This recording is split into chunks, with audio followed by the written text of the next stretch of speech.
Саламатсыңарбы балдар? Мен Ош шаарындагы номер 4 гимназия мектебинин кыргыз тили жана адабияты мугалими Курганбаева Азирегүл Жанышовна. Балдар, биз бүгүн онлайн сабагын баштайбыз. 7-класс кыргыз адабияты 4-элек. Сабактын темасы Аман Саспаев татым туз.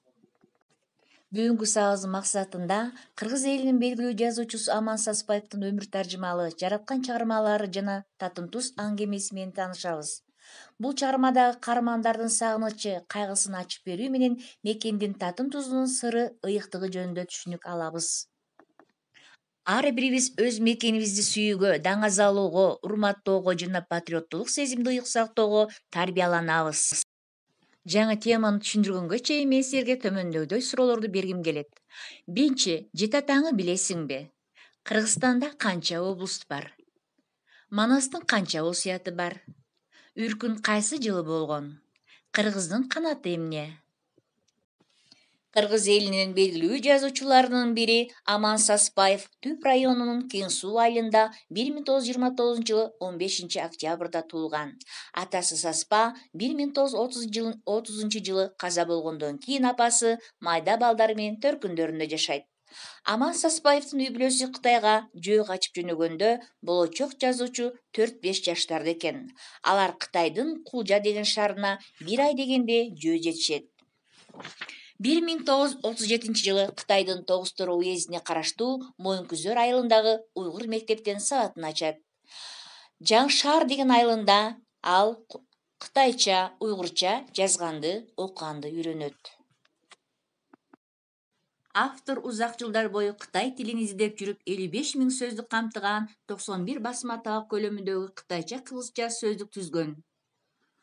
Жазуучу публицист Аман Саспаев 86 жаш курагында 15 июнда 2015 жылы каза болгон. Аман Саспаев өз аңгемеси жөнүндө мындай деп баяндаган: балдар, силер окуй турган татым туздун үрөөнү мен Кытайда жүргөнүмдө эле себилген. Мекенинен айрылып алыста жүргөн адамдардын тагдыры мен үчүн барып турган трагедия болчу деген. Татым туз аңгемесинде бир жагынан эл жеринен ажыраган адамдын трагедиясын, экинчи жагынан ошол эч кимге белгисиз карапайым кыргыз карыясынын мекен эл жөнүндө кандай бийик жана таза сезимдерди алдейлеп, кандай улуу сагыныч, сөз жеткис кусалык менен жашап өткөнүн баяндайт. Алыскы Кытай жергесиндеги уйгурлар жашаган бир маалага 30 орто белиндеги Келгинбай деген жалгыз үйлүү кыргыз келип, бир нече жыл жашап калды. Үрккөн эл тууган жерге кетебиз деп камынганда ал катуу ооруп орто жолдо калган.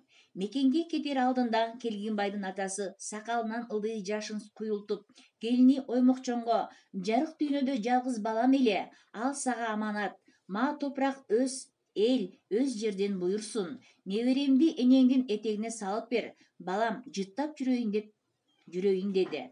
Каршылык кылмак беле, Оймокчон элге көргөзбөй, көз жашын көлдөтүп, баласын кайненесине карматты. Мобу түйүнчөктү катып кой, кокус ары бурулуп кетсе, сууга эзип оозунатабыз. Айгып мал болсо колуна бер деди да кайната жөнөп жатып. Суусу түгөнгөптүр. Келгинбай келтеден айыкты, бирок чек ара жабылып, элине кетүүгө.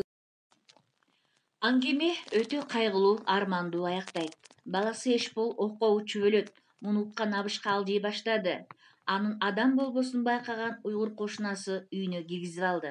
Акылдан адашкан Абышка: кече эшеним келип, бүгүн муунум кирип калыптыр. Элге кетет окшойбуз. Менин чоң арманым эле эшенимди эл журтуна кошуу деп жөлүйт. Акылдан адашкан Абышка өзүнүн монологунда мекенинин татым тузун медер тутуп, андан кайрат алып, сагынычын да ушул туздан жалап таркатканын, ал үчүн татым туз эң кымбат нерсе экендигин айтып, эл жерден ажырап куса болуудан өткөн азап жок экендигин айтат. Жокчулуктун кордугун, бирөөнүн зордугун көргөндө да өлүп калуудан коркпогон, бирок өз ата конушун көрбөй өлүп каламбы деп көргөн, кордуна ызаланбаган, эл жерден адашып калганына ызаланган адамдын өлүм алдындагы керези арманы, мекендин татым тузунун сыры да Абышканын дал ушул монологунда ачылат.